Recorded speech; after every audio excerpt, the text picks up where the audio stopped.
Bom, bem-vindos a mais uma explicação detalhada por aqui. Hoje a gente vai desvendar uma daquelas métricas que, olha, sempre dá as caras nos exames de sangue, mas quase ninguém entende de verdade, a famosa creatinina.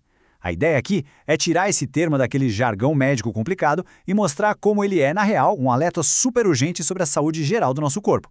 Chegou a hora da gente entender o que os seus exames estão literalmente gritando sobre o seu organismo. E para isso, a gente vai seguir esse roteiro aqui.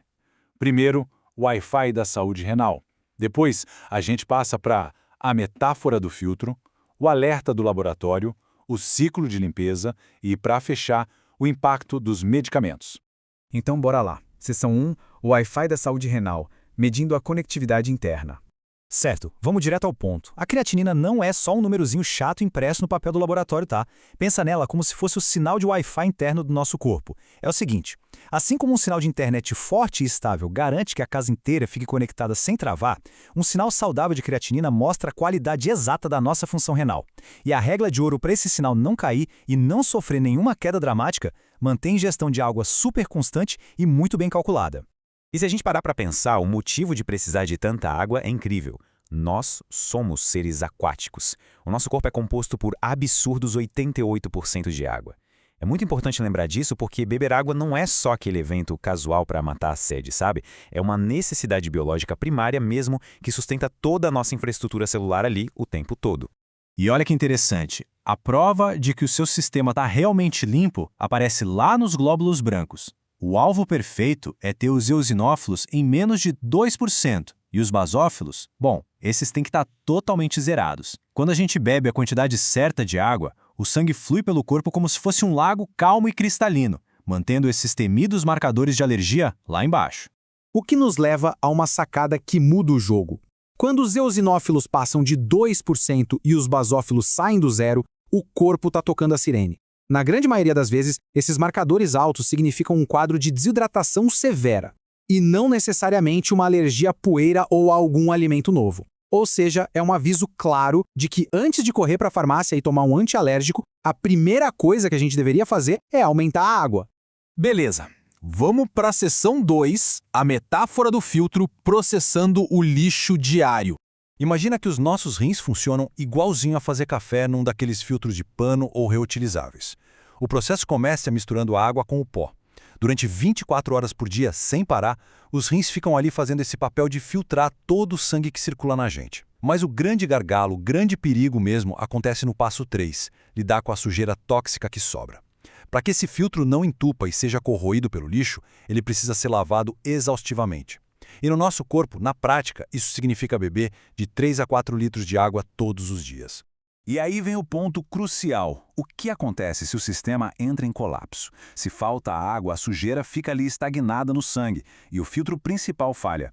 Consequentemente, o nosso sistema imunológico, aquelas células de defesa nobres de proteção, são obrigadas a largar as armas para pegar um balde e um rodo para fazer a faxina básica na corrente sanguínea. É um baita desvio de função que acaba enfraquecendo o organismo inteiro, deixando a gente exposto a ameaças reais.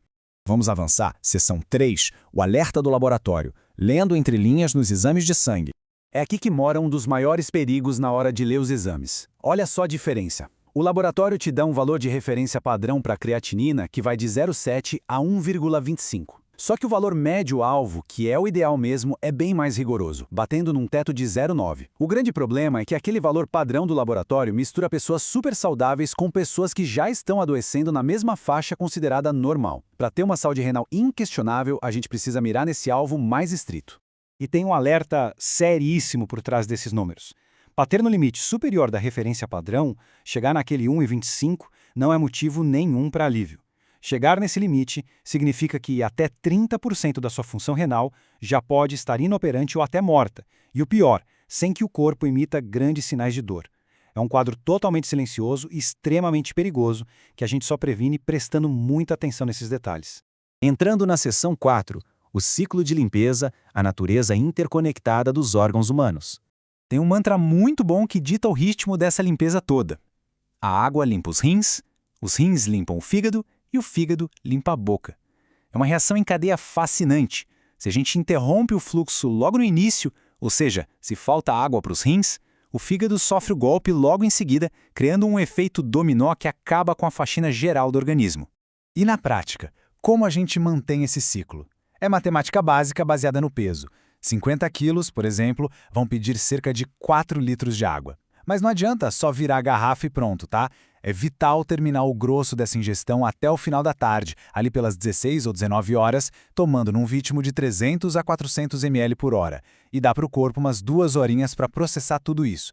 Esse ritmo contínuo lava os órgãos e ainda treina a musculatura da bexiga, deixando o processo super eficiente. E, finalmente, seção 5. O impacto dos medicamentos, fardos ocultos nos rins. A gente precisa tocar nesse assunto. O que acontece quando a gente mascara os sintomas com aqueles remédios comuns? A gente tem um hábito super enraizado de correr para um analgésico na primeira dor de cabeça que aparece. O problemaço de silenciar o sintoma desse jeito é que a gente ignora a causa raiz da dor, que, adivinha, na vasta maioria das vezes, é a pura e simples falta de água circulando ali no sistema. E para piorar, além de não resolver o problema central, cada pílula que a gente ingere vira um lixo químico extra, super denso, que os rins vão ter que processar.